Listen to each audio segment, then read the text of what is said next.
Elon Musk. ඒ මිනිස්සයා තමයි අවුරුදු 40 ගානකදී ලෝකේ ධනවත්ම මිනිස්සයා වෙච්ච එකම මිනිසා. අවුරුදු 40 ගානකට. කවුරුවත් ඔක්කොම අවුරුදු 60 පැනලා දිනවා වෙලාවී. 50 ගණන් අන්තිම 60 ගණන්. ඒතර වැඩකුත් නැහැ නේ සල්ලි දීලා. හරි. කොහොම මැරෙන එක. ඒතකොට මේ ඒ මිනිස්සයා තමයි තරුණ වයසකදී ආවේ. ඒ මිනිස්සයා කිසිම තැනකින් පටන් ගත්ත මිනිස්සෙක් නෙමෙයි. අම්මයි තාත්තටයි සාමාන්‍ය සල්ලි දීලා දිනවා. අවුරුදු 10 දී අම්මයි තාත්තයි ඩිවෝස් වෙනවා. පොරණ හුලම්. හරි. එතනින් පස්සේ කෙලවෙච්ච පාර ඉංජිනේරින් ෆිසික්ස් ඩිග්‍රියක් හදාරන්න කොහොම හරි මානසිලා ගිහිල්ලා තියෙනවා. එතනින් පස්සේ ජොබ් එකකුත් නැහැ. ජොබ් වලට ගන්නෙත් නැහැ. ඕම මේ ඩිග්‍රිය කලින් කම්ප්ලීට් කරලත් නැහැ. ඕම වැලේ වැල් නැතිලා ගිහින් තියෙන්නේ. හරිද? ඒ මනුස්සයා තමයි ලෝකේ ඉන්න ලෝකෙ හිටපු කියන්නේ ලෝකේ ඉන්න අඩුම වයසකින් ආපු ෆස්ට් ජෙනරේෂන් පෝස්ට් දෙක් කියන්නේ කවුද? අම්මලා තාත්තලාට සල්ලි නැතුව මිනිස්සයා තමයි මහන්සි වෙලා ඉන්නේ. ඒ මනුස්සයා කරපු ඒවා අසාර්ථක වෙච්ච විදිහ ඔයාලා නිකන් හොයලා බැලුවොත් එහෙම ඒ මනුස්සයා මුලින් හදනවා දැන් ලෝකේ කම්පියුටර් කියන එක පටන් ගනිද්දි ඒ මනුස්සයා මුලින්ම හදනවා කම්පියුටර් ගැන දැනුවත් කිරීමට පත්තර වලට අරවට මේවට ලිපි ලියන කම්පැනියක්. කම්පියුටර් සම්බන්ධව දැනුම සමාජගත කිරි. ඒක නැගලා ගිහිල්ලා ඒක කඩාගෙන වැටෙනවා අන්තිමේ. ඊට පස්සේ මනුස්සයා හදනවා PayPal එක. PayPal එක නැගලා යනවා. දැන් ඔයාලා හිතන PayPal එක නැගලා යනවා කියලා. PayPal කියලා ඔන්ලයින් ගෙවන මොකද දන්නවනේ PayPal කියලා එකක් තියෙනවා කියලා ඔන්ලයින් බැංකින් සිස්ටම් එක. හදලා ඒක නැගලම කියපු වෙලාව.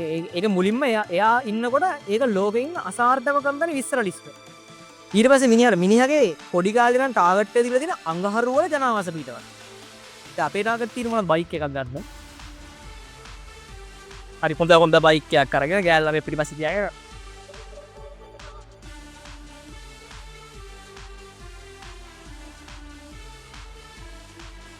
මිනිස්සු ටාගට් ගැහුවා කියලා ෆොටෝ දාන්නේ ගෙවල් වලයි කාර් වලයි. අවුලක් නැහැ. මොකද ලංකාවේ මිනිස්සුන්ගේ ටාගට් එක ඒක තමයි. නේ අර දැන් තැනකට ගියා කියලා ෆොටෝ එකක් දාන්න හින ගයක් හදලා ඒක ඉස්සරහින් කාර් එකක් නවත්ත ෆොටෝ එක දාන්න. එච්චර තමයි ටාගට්. අර මිනිස්සයාගේ තියෙන ගෙවල් මේව නෙමෙයි. අඟහරු වලට යන්නත් නෙමෙයි. අඟහරු වල ජනාවාස පිටවල. හරි. දැන් සම්පූර්ණයෙන්ම වෙනම එකක් නේ. ඒතර මේ මිනිස්සයාට ඒක තියපු හැම එකම hina වෙලා තියෙනවා. මේ මිනිස්සයාගේ ජීවිතේ වැඩිපුරම විශ්වාස කරපු එක නේ. රෝල් මොඩල් එක කියන්නේ අර වෙන කෙනෙක්ව දිහා බලාගෙන හැදෙනවා කියන්නේ. එහෙම වෙලා තියෙන නීල් ආම්ස්ට්‍රෝං. හරිද? මේ මනුස්සයාගේ ජීවිතේ රෝල් මොඩල් එක නීල් ආම්ස්ට්‍රෝං. මිනිහා එක දවසක් හෙන්නම අමාරුවෙන් ඒ කාලේ ගිහිල්ලා ඒ කියන්නේ අවුරුදු 20 ගණන් වලදී ගිහලා නීල් ආම්ස්ට්‍රෝං වල හම්බෙලා මිනිහාගේ මේ අඟහරු වල ජනාවාස පිටවන හීනේ ගැන කියලා දෙනවා. නීල් ආම්ස්ට්‍රෝං කියලා මේ මුල පිස්සෙත් කියලා. කියන්නේ සම්පූර්ණ මේ පිස්සු මිනිස්සෙක් කියලා මේ එහෙම කරන්න බෑ ජීවිතේට කියලා නීල් ආම්ස්ට්‍රෝං යාට කියලා දෙනවා. එයාගේ ජීවිතේ දෙවනියට විශ්වාස කරපුවෙන් දෙවනියට විශ්වාස වැදගත්ම මිනිස්සයා වෙලා තියෙන්නේ මේ. ඊළඟට සඳ මතර ගිහිල්ලා වැඩිපුරම පරීක්ෂණ කරපු මිනිස්සෙක් වෙන සඳ මතර 11 වෙනියට ගිහපු මිනිස්සයා. ඊට පස්සේ අරගෙන් හිතරේ දිච්ච පාර ගිහිල්ලා අනිත් එක්කෙනාගෙන් අහලා දෙනවා. මට අඟහරු වලට යන්න හරි පුළුවන් වේද කියලා. අර මිනිස්සයා කියනවා හන්දට ගිහිල්ලා තින්නේ තෙන කාලයක් පරීක්ෂණ කරලා මොන අඟහරුද කියලා. හරි කෙනෙක් කවදාවත් කරන්න බෑ කියලා. මිනිස්සු සෑහෙන්න වැඩ. ඊට පස්සේ මිනිහා රුසියාවට යනවා අඟහරු වලට යන රොකට් එකක් හදන්න ඉගෙන ගන්න පුළුවන් කියලා. රොකට් හදන්න ඉගෙන ගන්න. ඒ කියන්නේ ඉගෙනගෙන රොකට් එකක් කරන්න يعني රොකට් එකක් දෙන්න පුළුවන්ද කියලා රුසියාවේ. රුසියාවේ කියන ඇමරිකන් කාර්යයන්ට රොකට් දෙන්නෙත් නැහැ. ඔයා කොහොමත් තමුසෙන් නම් දෙන්නේ නැහැ කාට දුන්නත් කියලා. හරිද? මිනිහා ඊට පස්සේ ආයි එනවා තමන්ගේ රට. ගිහිල්ලා පොඩි ව්‍යාපාර ටිකක් හදලා පොඩි ඒවා ටිකක් හදාගෙන හෙන්නම ෆේල් ඈ. PayPal එක ෆේල්. අර අනිත් එක ෆේල්. ඒකිනුත් අයින් කරා ඊට පස්සේ රොකට් හදන්න පටන් ගන්නවා. හරිද? මොකද ප්‍රධාන ටාගට් එක අරගෙන ඊට පස්සේ මිනිහා කොහොම හරි මේවා කරගෙන ගිහිල්ලා ඔන්න රොකට් හදන්න පටන් ගන්නවා 2002 වෙදි රුසියාවේ රොකට් තියාගන්න කියලා මිනිහා හදා ගන්නවා මිනිහා තනියෙන් රොකට් හදන්න කරනවා ඒ තමයි ලෝකේ පළවෙනිම පෞද්ගලික රොකට් හැදී අනිත් ඔක්කොම කරේ NASA වලින් එහෙම නැත්නම් රුසියාවේ ආයතන කෙනෙක් ඒක ආයතන වලින් තමයි කරේ පෞද්ගලිකව මිනිස්සෙක් හදපු රොකට් එක තමයි කලින්ම මස්ක් හදන්නේ එයාගේ SpaceX කියන කම්පැනි එක කිසිම මේ ඔයාලා වගේ බස් එකේ ගියපු මිනිස්සු තමයි ඈ ඉරු නෙමෙයි බස් එකේ ගියපු මිනිස්සු හරිද එතකොට සදිනවත ඒ මනුස්සයා කියනවා ඒ මනුස්සයා පොඩි කාලේ $1 එකෙන් වේල් තුනම කණ්ඩ වුණා කියලා ඒ කාලේ එහෙම මිනිස්සු දැන් ඔයාලා හිතන්නේ මේ එන තැනකින් පටන් ගත්තා එහෙම මොකුත් මගුලක් නැහැ සාමාන්‍ය මිනිස්සෙක් දැන් ඊට පස්සේ මිනිහා පටන් ගන්නවා 2000 ගණන් වලදී ටෙස්ලා කම්පැනිය කාර් හදන්න ඉලෙක්ට්‍රික් කාර් හදන්න යනවා කියලා මිනිහා දැනගත්ත ගමන් කියන්නේ මිනිහා එහෙම එකක් ප්‍රොඩක්ට් මේ ප්‍රොඩක්ෂන් එක පටන් ගන්නවා කියලා දැනගත්ත ගමන්ම වෙන කට්ටිය ඇවිල්ලා කියන ඉලෙක්ට්‍රික් කාර් කියන හෙමින් යන අරද සාමාන්‍ය ඉලෙක්ට්‍රික් කාර් කියන්නේ හෙන බබා ටයිප් වාහන නේ කියන්නේ පොඩ්ඩක් charge කරාම පොඩ්ඩක් ටික ගොඩක් charge කරාම පොඩ්ඩක් යනවා හෙමින් යනවා ඔහොම ගන්න. මිනිහ ඕක වෙනස් කරලා තියෙන හොඳම සුපර් කාර්ස් වලටත් අභියෝග කරන්න පුළුවන් විදිහට ටෙස්ලා මොඩල් F කියන එක හදලා. මොඩල් F කියන එක හදලා මිනිහ හෙන්නම ටෝක් දීලා අරවා මේව ඔක්කොම ප්‍රසිද්ධ කරලා විකුණනවා පට්ටම ෆේල් කාර් එක. හරිද? කියන්නේ අඩියක් යනකොට නවතිනවා. හරි. සෑහෙන්න විකුණනවා මොඩල් F සම්පූර්ණයෙන්ම ෆේල්. හෙන්නම පාඩුවක් වෙනවා මිනිහට මොඩල් F එකෙන් පස්සේ කියන ඔක්කොම කාර් ටික ආයි ගෙන්න ගන්න වෙනවා. නැවත ගෙවන්න වෙනවා මිනිස්සුන්ගේ සල්ලි මාර පාඩුවක් වෙනවා මිනිහට. මාරම අසාර්ථක. ටෙස්ලා කම්පැනිය බල්ලරම යනවා. ඊට පස්සේ මේ මිනිස්සු හදාගත්ත රොබොට් කම්පැනියෙන් අමාරුවෙන් මේ මිනිස්සු අනිත් සියලුම ව්‍යාපාර වලින් දාගත්ත රොබොට් එක ආයි රොබොට් එකක් යනවා. රොබොට් එක බලා මිරිදි උඩ ගිහලා වින් වැටෙනවා. හරි. ඒක ඉවරයි. ඊට පස්සේ එයාගේ ඒ වෙනකොට එයාගේ වටේ ඉන්න යාළුවෝ දෙමව්පියෝ මේ යාළුවෝ ඒ ඔක්කොම ඒ අපේ නෑදෑයෝ වගේ ඒ යාළුවෝ නෑදෑයෝ ඔක්කොම පෙන්නනවලු මිනිහට රොකට් උඩ ගිහලා පුපුරන වීඩියෝ ගෙනලා පෙන්නවලු ජෝක් එකකට. රොකට් උඩ ගියාම උඩ ගිහලා පුපුරලා වැටෙන වීඩියෝස් ගෙනලා නිකන් චාටර් කරනවා. ඒ මනුස්සයා ඒ කාලේ. ඒ බලන්න ලංකාවේ වගේම නමනේ. හරි. ලංකාවේ තේම කියනවා. මිනිහා අර සෑහෙන මානසික වට්ටක්. මනුස්සයා අන්තිමම තව තියෙන චූටිම සල්ලි ටික අරගෙන තියෙන සල්ලි ආයෙ එකතු කරලා සියලු එච්චර කාලයක් මානසිකලා විවිධ කම්පැනි වලින් හොයාගත්ත සල්ලි වල දෙවෙනි රොබොට් එක ගන්න. ඒකත් උඩ ගිහලා යනවා විමෙතන උඩ. හරිද? ඒකත් උපුරලයක්. තුන්වෙනි එක යනවා. ඒකත් උපුරන. සල්ලි සම්පූර්ණයෙන් ඉවරයි බින්දුවයි. ටෙස්ලා කම්පැනිය පාඩුයි, SpaceX පාඩුයි, සියලුම කම්පැනි පාඩුයි සමස්ත ධනෙ බින්දුවට යනවා. 2006 දී. හරි 2006. එතකොට ඉතින් එහෙම දෙයක් වුණාට පස්සේ වෙන එකකින් නම් මේක අතහැරලා දානවා. දැන් ඔයාලා ඇවිල්ලා ගානක සුළු කිරීමක් කරවලා අතහැරලා දානවනේ. සුළු කිරීමක් වැඩිච්ච එකම අතහැරලා දානවා. හරි. ඒ වන්සර් රොකට් 3 බිලියන ගණනක් පියදන් කරලා රොකට් 3ක් කියලා සමස්ත සියලු ධනෙ රොකට් හදලා ඒව පුරු වෙනකම් දානවා. ඊට පස්සේ ඒ මනුස්සයා තුන්වෙනි පාරට ෆේල් වුණාට පස්සේ මිනිහා හොම්බෙන් ගිහින් වෙලා ලිස්ට් වල මොකුත් නැහැ, එහෙම පෝසත් මොකුත් නැහැ, සාමාන්‍ය මත්කම් ඔක්කොම ගෙදර විතරක් ඉස්සන් දාලා වැටෙනවා. ඊට පස්සේ අනිවාර්යයෙන් වෙන මනුස්සයෙක් අතාරිනවා ඒ.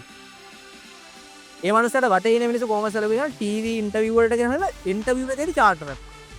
ඕ යවුවා නේද? අපිට වෙන්නේ ඕ ඒ ලෙවල් ලිව්වා නේද? ඔය ලොකු කමන කරා නේද සයන්ස්? හරිද? කරා නේද? ෆේල් නේද? ඔමාරක් ඒ වගේ ලයිව් ලක්ෂ ගණන් බලන් ඉන්ටර්විව් දාන රොකට් 3ක් යවුවා නේද? කො එකක්වත් ගියේ නැහැ නේද? කො උඩටවත් ගියේ නැහැ නේද කියලා මිනිහා ලයිව් ඒ ඉන්ටර්විව් තියනවා YouTube එකේ. ලයිව් ඉන්ටර්විව් එකේ චාටර් කරනවා. මිනිහා. කෙලින්ම මේ රොකට් යවුවට ඕවා කරන්න බෑ. ඕවා NASA වගේ හොඳ ආයතන තියෙනවා. ඕගලන්ට පුළුවන් ද ඕවා කරන්න කියලා කියනවා. අපිත් කියන්නේ උඹලා ගාමන් තියන හැටි ඒ මනුස්සයා කියන්නේ අර ඉන්ටර්විව් එකේ මිනිහව චාටර් කරාට පස්සේ ඒ මනුස්සයා කියන්නේ අසාර්ථකත්වයේ ජීවත් වෙනවට වඩා මම මැරෙනවා හොඳයි. ඒ නිසා මම මැරිලා නැති හින්දා මන් දිගින් දිගටම try කරනවා. එච්චරයි. මැරිලා නැති හින්දා මන් දිගින් දිගටම try කරනවා. එච්චරයි. හරිද? අසාර්ථකත්වයේ පසුතැවීමෙන් ජීවත් වෙනවට වඩා try කරලා කොහොම හරි දිනකට වඩනවා. කිව්වට පස්සේ මේ මිනිහා අන්තිමටම කලින්ම කරන්නේ මේ SpaceX හදන්න කලින් මිනිහා අන්තිමටම මිනිහා ඉංජිනේර කෙනෙක්. මිනිහා ඉගෙන දෙන්නේ ඉංජිනේරින් ෆිසික්ස්.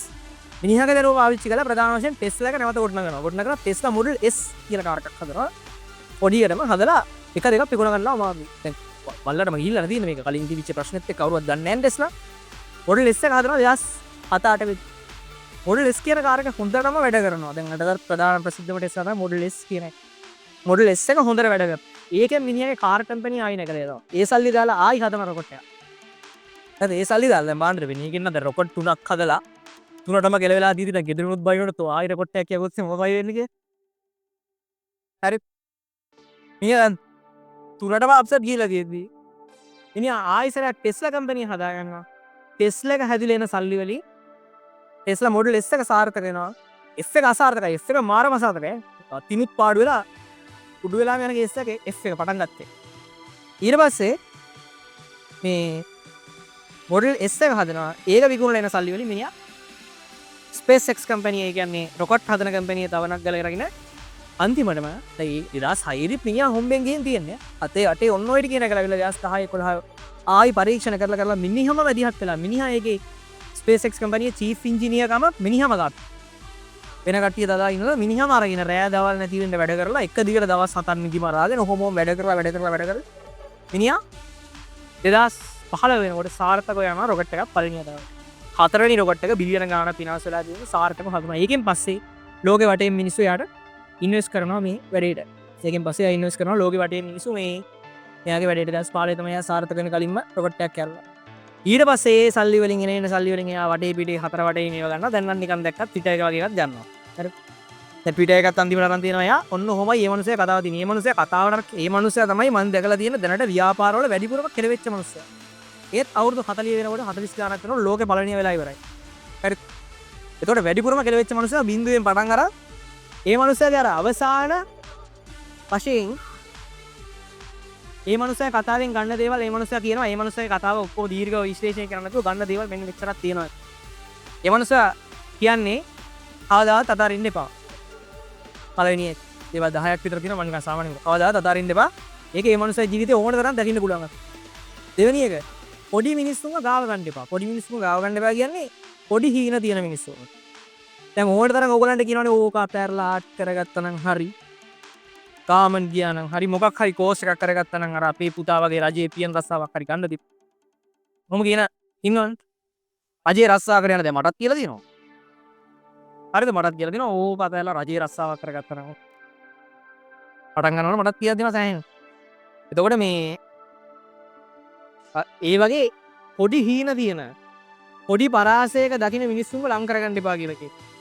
පොඩි පරාසයක් දැනෙන මිනිස්සුන්ව ලං කරගන්න එපා කියලා කියනවා. ඒ මිනිස්සුගේ කතාව විශ්වාස කරන්න ගියොත් අපිට අපි ගැන අවිශ්වාසය ඇති වෙනවා. අපි ටික ටික ඩවුන් වෙනවා. අපි ගැන අවිශ්වාසයක් ඇති වෙනවා ටික ටික. හරිද?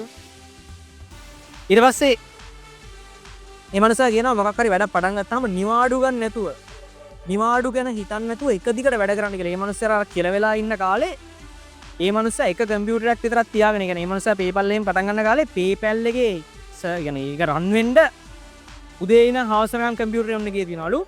ඒක අප්ඩේට් කරලා ඒ බෑක් එන්ඩ් එකේ කියන්නේ තමන් කරන වැඩ ටික කරගන්න රෑ ඉඳන් එළි වෙනකන් හැරගෙන ඉන්නවා. ඒ විදිහට එක දිගට මාස ගණන් හැරලා කත්ත කාගෙන එක පුටුවක් පුට්ටේට වැඩ කරලා දිනවා කියලා තමයි මනුස්සයා කියන්නේ. වැඩ කර ටාගට් එකකට පටන් ගත්තට පස්සේ ඒක ඉවර වැඩක එක දිගට කාගෙන යන්න ඕන.